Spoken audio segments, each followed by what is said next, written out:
This press conference is organized by the Islamophobia Action Group. This is a group that has a number of Muslim organizations as well as community leaders who have come together in order to address this issue that is the topic of today, the concern of millions up and down the country, the reason why we have so much issues that are going on our streets up and down the country. And the press statement that was signed by 80 organizations and community leaders will be with you after I read the statement, and it is: in light of the recent far-right riots, 80 Muslim organizations and community leaders have come together to demand immediate and concrete action from the government to tackle the growing threat of Islamophobia. The alarming rise in hate and violence towards Muslims has exposed the dangerous normalization of Islamophobia in society, which fueled these attacks. The situation is critical. We call on the government to take the following urgent actions. 1. Adopt the APPG definition of Islamophobia. The government must officially adopt the APPG definition without delay to send a clear message that Islamophobia will not be tolerated. The normalization of anti-Muslim sentiment has been a key driver of the recent violence. 2. Launch an independent review. An independent investigation into far-right activities is urgently needed, focusing on the role of social media platforms, mainstream media, and political narratives in perpetuating hate and Islamophobia. 3. Engage with Muslim communities.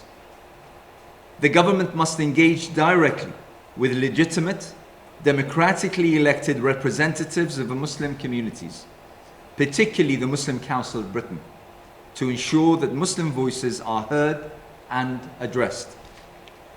Islamophobia has surged alarmingly in recent months, culminating in serious far-right attacks. It is essential that the government takes immediate steps to build a strong, collaborative relationship with Muslim communities, fostering unity and ensuring that all groups feel represented and heard. This is a pivotal moment. The time for action is now. A spokesman for the Islamophobia Action Group said, Islamophobia has fueled the recent far-right riots, and the consequences are clear and dangerous. The government must act now by adopting the APP definition of Islamophobia, investigate far-right activities, and engage directly with Muslim communities and their national representatives. This is a critical moment to address the root causes of hate and to protect our society. I think it's unfortunate, and I think what we need to do is we need to look at the fact that the Labour Party previously have adopted a definition of Islamophobia. So we would like to hope that this would lead this new government into actually adopting the definition.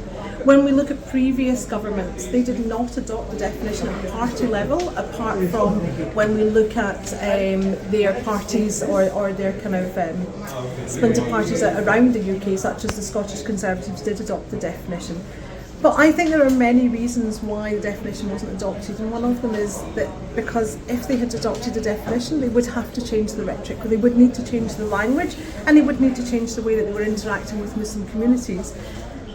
And I think it was very beneficial for the previous government to have a scapegoat in minority communities, and this is something that we now need to address, and we need to deal with, and we need to move forward with. The press conference today aimed to address the government, essentially, that dozens of Muslim organizations and figureheads have signed a letter demanding three main things. Basically, first of all, that the government adopt the APPG definition of Islamophobia. Secondly, that there's a judicial review into why it is that we have arrived where we are today, where the far right poses this threat to everyone. Yes, Muslims particularly, because that's their chance. Those are that's the kind of narrative they adopt. But generally speaking, this is a threat to all of society. And third, that it is high time now for the government to actually sit down and engage with Muslim organizations which represent. And it's not good enough for the government to say that we disengage, we don't want to talk to you, we have a problem because you support Palestinians in Gaza, for instance, or you criticize our policy on this or that matter, whether it be national or international. It's not good enough. We need the government now, which, by the way, initially it has started by making some very positive statements, and we welcome that and we recognize that.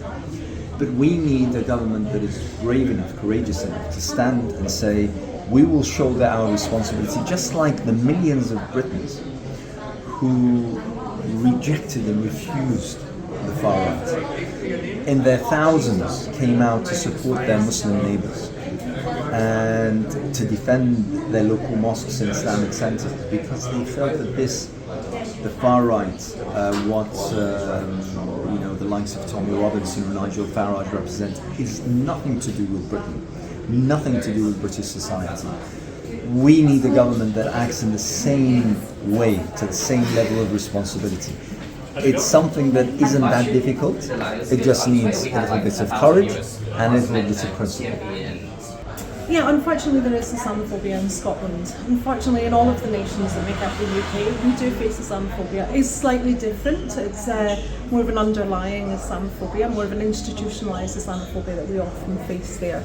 But what we found was that the Scottish First Minister, as soon as the riots were happening down south, he brought people together, he brought leaders within the community together to discuss what was happening and to look at what steps the Scottish Government could take in order to safeguard the community, which is really important. And it's something that we have seen in Northern Ireland, we've also seen in Wales, and we would like to see represented and replicated down in Westminster as well.